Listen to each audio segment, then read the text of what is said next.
বহুত ভাল সেই সম্পৰ্কবোৰ য'ত কোনো অধিকাৰ নাথাকে আৰু য'ত কোনো সন্দেহ নাথাকে। কিছুমান গুৰুত্বপূৰ্ণ সম্পৰ্ক গুৰুত্বপূৰ্ণ সময়ত জোখা যায়, যেনে সন্তান বুঢ়াকালত, পত্নী দুখত, বন্ধু বিপদত আৰু আত্মীয় মানুহ প্ৰয়োজনত। সকলোৰে হৃদয়ৰ অনুভূতি আচলতে বেলেগ বেলেগ। ঠিক একেদৰে এই পৃথিৱীত সকলোৰে ব্যৱহাৰো বেলেগ বেলেগ হয়। চকু সকলোৰে একেই, যদি চোৱাৰ দৃষ্টিভংগী কিন্তু সকলোৰে বেলেগ বেলেগ। জীৱনত বাৰে বাৰে সহায় ক'তো বিচাৰি পোৱা নাযায় আৰু প্ৰত্যেকবাৰে ভালতকৈও ভাল কাকো বিচাৰি পোৱা নাযায়।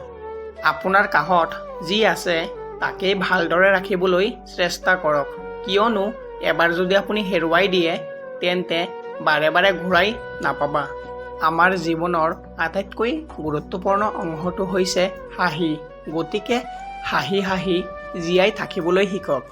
পাৰ হৈ যোৱা সময় কেতিয়াও ঘূৰি নাহে, গতিকে পিছলৈ ঘূৰি নাচাই আগুৱাই যাওক। এবাৰ এজন দুখীয়া মানুহে ভগৱান বুদ্ধক সুধিলে, প্ৰভু, মই ইমান দুখীয়া কিয়? তেতিয়া ভগৱান বুদ্ধই ক'লে, তুমি দুখীয়া কাৰণ তুমি আনক একো দিবলৈ শিকা নাই। তেতিয়া দুখীয়া মানুহজনে ক'লে, প্ৰভু, মইনো কি দিম? মোৰ ওচৰত দিবলৈ একোৱেই নাই। ভগৱান বুদ্ধই তেতিয়া ক'লে, তোমাৰ চেহেৰা এটা হাঁহি দিব পাৰে, তোমাৰ মুখে কাৰোবাৰ প্ৰশংসা কৰিব পাৰে, আনক সান্তনা দিব পৰাকৈ দুষাৰ মিঠা কথা ক'ব পাৰে। তোমাৰ হাত দুখনে কোনোবা অসহায় মানুহক সহায় কৰিব পাৰে আৰু তুমি কোৱা, মোৰ ওচৰত দিবলৈ একোৱেই নাই। মানুহে কৰা ভুলবোৰৰ কাৰণে ইমান দুখী নহয়, যিমান সেই ভুলবোৰৰ বিষয়ে ভাবি ভাবি হয়। কোনোবাই যদি তেওঁৰ একো ভুল নথকাকৈ আপোনাৰ ওচৰত ক্ষমা খুজিছে, তেনেহ'লে নিশ্চিত হ'ব সেই ব্যক্তিজনে আপোনাৰ পৰা কিবা আশা কৰিছে, নতুবা তেওঁ আপোনাক সদায় তেওঁৰ কাষতেই বিচাৰে। জীৱনৰ আটাইতকৈ ভাল আৰু বেয়া কথা এইটোৱেই যে এইটো সদায়েই নাথাকে আৰু এটা বয়সৰ পিছত সকলোৱে এইটো বুজি পায় যে এদিন ভাল হওক বা বেয়া, দুয়োটা এদিন পাৰ হৈ যাবই। মানুহে তেতিয়াই অহংকাৰ কৰিবলৈ আৰম্ভ কৰে যেতিয়া তেওঁ নিজৰ যোগ্যতাতকৈ বেছি কিবা পাই যায়। আপুনি কিমান কষ্টত আছে সেয়া কোনেও চাবলৈ নাহে, কিন্তু এবাৰ প্ৰাণ খুলি হাঁহি চাওক, আপোনাৰ হাঁহিত হিংসা কৰিবলৈ মানুহৰ অভাৱ নহ'ব। আমি আচলতে এনেকুৱা এখন পৃথিৱীত জীয়াই আছোঁ য'ত উপদেশ দিয়া মানুহৰ অভাৱ নাই, কিন্তু সহায় কৰাৰ নিচিনা মানুহ পাবলৈও নাই। মানুহক কিমান ওচৰৰ পৰা চিনি নাপাওক কিয়, কাকো মন খুলি সকলো কথা নক'ব। মনত ৰাখিব, এই যুগত বিশ্বাসৰ মৰ্যাদা কোনেও দিব নোৱাৰে।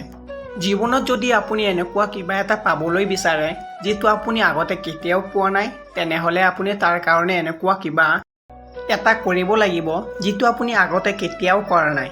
আপোন ভালেই জগত ভাল, এই কথাষাৰ আচলতে আজিকালি কিছু ক্ষেত্ৰত মিছা হিচাপে প্ৰমাণিত হৈছে, কিয়নো আপুনি জীৱনত ডাঙৰ হওক কিন্তু কাকো সৰু কৰি নহয়, জীৱনত সাহস কিন্তু কাকো কন্দুৱাই নহয়। ধুনীয়াকৈ সজাই যিসকলে মিছা কথা ক'ব জানে তেওঁলোকেই সমাজত সকলোৰে প্ৰিয় হয়। ধুনীয়া চেহেৰা এদিন বৃদ্ধ হ'ব, কিন্তু ধুনীয়া মন কেতিয়াও বৃদ্ধ নহয়। সেয়েহে মানুহৰ মন দেখি ভাল পাওক, গাৰ ৰং দেখি নহয়। কেতিয়াবা সকলো জনাৰ পিছতো মনে মনে থাকিব লগা হয় মানুহজনে কিমান অভিনয় কৰিছে সেয়া চাবলৈ। আপুনি যদি কাৰোবাক পানী আনিবলৈ পঠিয়ায়, তেতিয়া চাব তেওঁ আগতে খাই ল'ব, তাৰ পিছতহে আপোনাৰ বাবে আনিব। জীৱন হয় বন্ধু, ইয়াত সকলোৱে নিজৰ কথা ভাবে, তাৰ পিছতহে আনৰ কথা ভাবে। জীৱনত সদায় এই দুই ধৰণৰ মানুহৰ পৰা আঁতৰি থাকিবলৈ চেষ্টা কৰক। প্ৰথমতে বহুত বেছি ব্যস্ত মানুহ আৰু দ্বিতীয়তে আনৰ উপকাৰ কৰিব নোৱাৰা স্বাৰ্থপৰ মানুহ। কাৰণ বহুত বেছি ব্যস্ত মানুহবোৰে তেওঁৰ ইচ্ছামতেহে আপোনাৰ লগত কথা পাতিব। ব্যস্ততা জীৱনত সকলোৰে থাকে, কিন্তু ব্যস্ততাৰ মাজত কাৰোবাক অলপ সময় দিয়াটো মানৱতা। সেই সময়খিনি ইমান কঠিন নহয় যেতিয়া চকুৰ পানী নিগৰে, কিন্তু সেই সময়খিনি বহুত কঠিন যেতিয়া চকুৰ পানী লুকুৱাই হাঁহিব লাগে।